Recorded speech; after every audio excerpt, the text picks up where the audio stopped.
अस्सलामुअलैकुम दोस्तों। उम्मीद है कि आप सब खैरियत से होंगे। अगर आपको हमारा कंटेंट पसंद आ रहा है तो हमारे चैनल को सब्सक्राइब करें और बेल आइकन को दबाना न भूलें ताकि आपको हमारी नई वीडियो की अपडेट सबसे पहले मिले। अपने दोस्तों और परिवार के साथ भी शेयर करें। जज़ाकल्लाहु खैर और हमें अपनी दुआओं में याद रखें। हजरत बिलाल रज़ियल्लाहु अन्हु का वाकया इस्लाम के इतिहास में एक बहुत ही प्रेरणादायक और भावुक करने वाला प्रसंग है। ये कहानी साहस, ईमानदारी और इस्लाम के प्रति समर्पण का प्रतीक है। हजरत बिलाल इस्लाम अपनाने वाले पहले अफ्रीकी मुसलमानों में से एक थे और उनका जीवन संघर्ष और बलिदान की मिसाल है। मक्का के अंदरूनी हिस्सों में जब इस्लाम की रोशनी फैली तो हजरत बिलाल, जो उस समय एक गुलाम थे, इस्लाम की ओर आकर्षित हुए। उनका दिल इस्लाम की सच्चाई को समझने लगा और एक दिन उन्होंने बिना किसी हिचकिचाहट के इस्लाम कबूल कर लिया। लेकिन इस्लाम को अपनाना उस समय आसान नहीं था।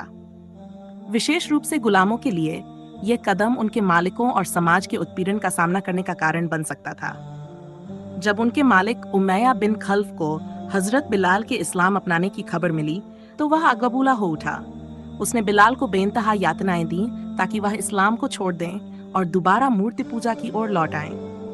उमैया ने बिलाल को तपते रेगिस्तान में घसीट कर ले जाया, जहां सूरज की जलती किरणें उनकी त्वचा को झुलसा रही थीं।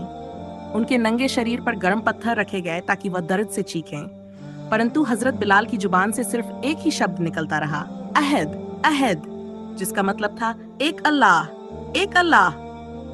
उनकी यातनाएं सिर्फ शारीरिक ही नहीं थीं, बल्कि मानसिक भी थीं। उमैया ने उन्हें रस्सियों से बांधकर खींचा, उन्हें मारा और हर तरीके से उन्हें मजबूर किया कि वह इस्लाम से पलट जाएं।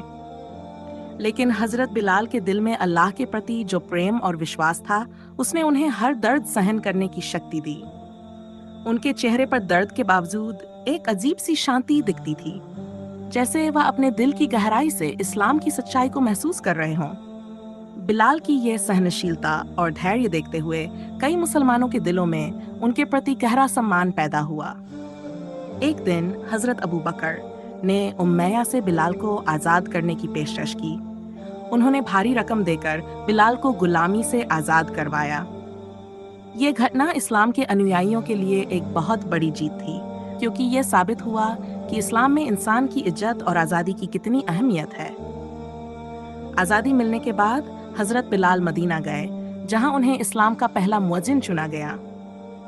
ये सम्मान उन्हें इसलिए दिया गया क्योंकि उनकी आवाज में अल्लाह के प्रति गहरा प्यार और सच्चाई थी। जब वह अल्लाहू अकबर की पुकार लगाते थे तो ऐसा लगता था जैसे आसमान खुद गवाही दे रहा हो कि हजरत बिलाल का दिल अल्लाह की याद में डूबा हुआ है। उनका अजान सुनकर लोग नमाज के लिए जमा हो जाते और उनकी आवाज में ऐसी कशिश थी कि लोग खुद ब खुद अल्लाह की ओर खिंचे चले आते थे। हजरत बिलाल का जीवन इस बात का प्रतीक है कि चाहे हालात कितने भी कठिन क्यों न हो, अगर दिल में ईमान और अल्लाह के प्रति सच्चाई हो तो हर कठिनाई का सामना किया जा सकता है। उनकी यातनाएं, उनका धैर्य और उनका अल्लाह पर अडिग विश्वास हमें यह सिखाता है कि सच्चाई के मार्ग पर चलते हुए हमें कभी हार नहीं माननी चाहिए। जब हजरत बिलाल की अजान मदीना की फिजाओं में गूंजती थी तो ऐसा लगता था जैसे खुद जन्नत की हवा धरती पर उतर आई हो। उनकी आवाज में जो दर्द और ईमान की गहराई थी, उसने उन्हें इस्लाम के इतिहास में अमर बना दिया। हजरत बिलाल का ये वाकया आज भी मुसलमानों के लिए प्रेरणा का स्रोत है और उनकी जज्बा और ईमान की कहानी हर पीढ़ी को यह याद दिलाती है कि सच्चे ईमान वाले इंसान के सामने दुनिया की कोई भी ताकत टिक नहीं सकती।